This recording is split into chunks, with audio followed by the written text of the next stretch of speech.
Next 9 news में आपका बहुत बहुत स्वागत है। मैं हूं आपके साथ अबरारुल हक रहमानी।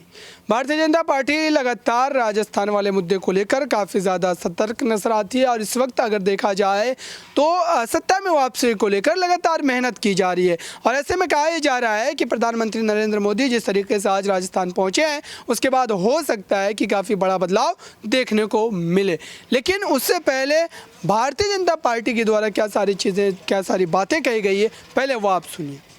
राहुल गांधी पहली बार बोले हैं कि मैं सेना का सम्मान करता हूं। जो पार्टी की ओर से गंभीर सवाल उठाए गए थे उसको उन्होंने पहली बार कहा कि हम सेना का सम्मान करते हैं। राहुल जी, दिग्विजय सिंह आपके साथ कन्याकुमारी से चल रहे हैं, तो हजारों किलोमीटर की यात्रा में आप उनको समझा नहीं पाए थे क्या? वो कोई पहली बार बोले थे क्या? और आज जब आपने ये कहा तो आपने कुछ और सवाल खड़े कर दिए। इसलिए आज इस चैप्टर का हम फाइनल हिसाब करने आए हैं। Rahul Gandhi, today the BJP is going to settle the final account with you as far as your vacillating stand on the armed forces is concerned. आज मैंने सुबह एक बात कही थी कि ये देश सेना के शहादत का सबूत नहीं मांगता, उनके बलिदान को सलाम करता है। यही भारत की परंपरा है ना। Indians don't seek proof of the heroic courage of our armed forces, but salute them. और उसका कारण भी मैंने कहा था कि देश के लिए जीते तो हम लोग सब लोग हैं, देश के लिए मरते कौन हैं? हमारे सेना के जवान, ऑफिसर्स, पैरामिलिट्री फोर्सेस। तो आज जब राहुल गांधी ने कहा है तो राहुल गांधी से कुछ सवाल पूछना है और देश को उनकी टिप्पणियों के बारे में दोबारा याद भी कराना है और उनसे पूछना है कि क्या आप इसको भी वापस लेंगे? 16 दिसंबर 2022 को, कुछ ही दिन पहले, राजस्थान के दौसा में भारत जोड़ो यात्रा के दौरान राहुल गांधी ने कहा था, चीनी सैनिक भारत के सैनिकों को पीट रहे हैं। ये शब्द थे उनके। ये बहुत ही अपमानजनक शब्द है, जो कि गलत भी है। भारत के सेना के जवान और अफसरों ने कमाल का काम किया और एक कर्नल लेवल के अफसर भी शहीद हुए थे। चीनी सैनिक पिटे थे। आपने कहा चीनी सैनिक भारत की सेना को पीट रहे हैं। फिर हमें 23 जून 2022 को गलवान के मुद्दे पर राहुल गांधी ने ट्वीट किया कि क्या चीन ने भारतीय जमीन पर कब्जा किया है? जबकि चीन के कब्जा करने को रोका गया तो यह आपने ट्वीट किया। और सबसे तो रोचक, 6 अक्टूबर 2016 को राहुल गांधी ने क्या कहा था?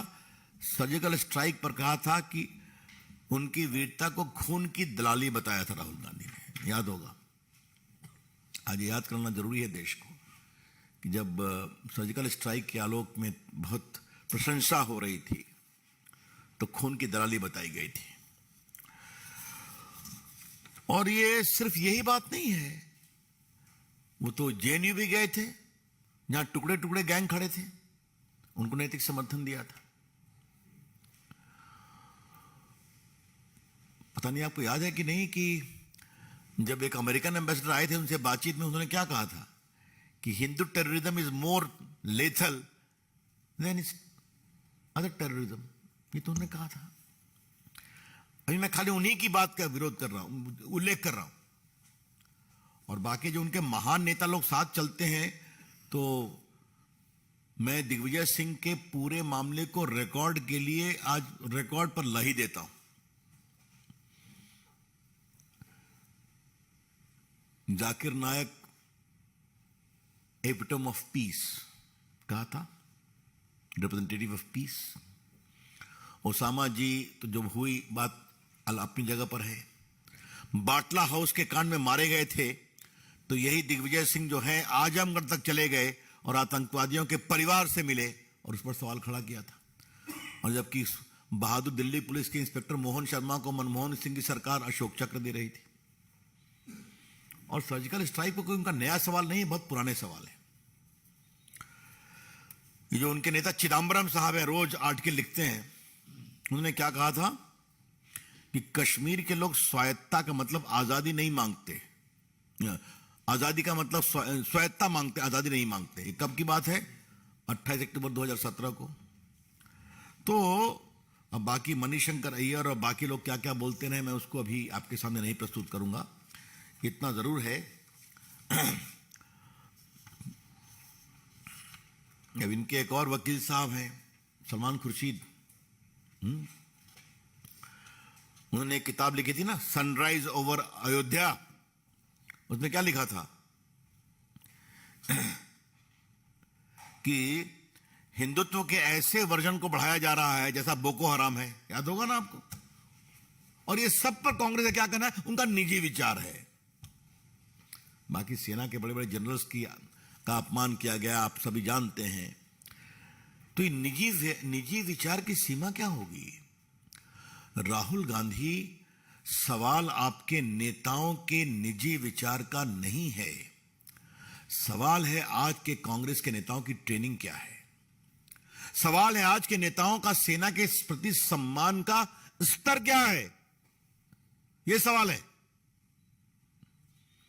आज आतंकवाद एक बड़ी चुनौती है। आज सेना के हमारे जवान हिम्मत से, क्या पाकिस्तान का बॉर्डर हो या बाकी हो या चीन की सीमाएं हो, खड़े हैं देश की सुरक्षा के लिए। तो क्या हम सम्मान के शब्द नहीं बोल सकते? ये बहुत ही गंभीर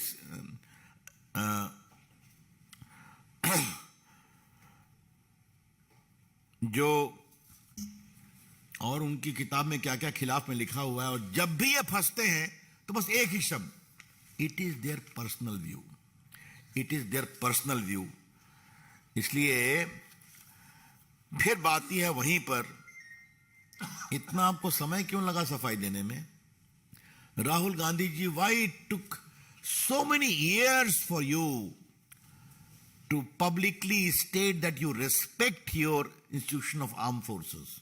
तो आपने देखा जिस तरीके से लगातार इन बातों के जरिए अशोक गहलोत सरकार और सचिन पायलट पर और साथ ही कांग्रेस पार्टी के जो शीर्ष नेतृत्व पर निशाना साधा गया है, इसमें साफ तौर पर झलक रहा है कि 2024 को लेकर बीजेपी काफ़ी ज़्यादा इस वक्त मजबूत रणनीतियों के साथ उतरने वाली है और ये कांग्रेस पार्टी को काफ़ी ज़्यादा भारी पड़ने वाला है। क्योंकि भारत जोड़ो यात्रा से क्या हासिल हुआ वो अब तक राहुल गांधी समझ नहीं पाए। अभी तक की अगर बात की जाए तो राजनीतिक लिहाज से देखा जाए तो वो काफ़ी बड़े बदलाव की तरफ इशारा नहीं करता है। इस खास रिपोर्ट में बस इतना ही।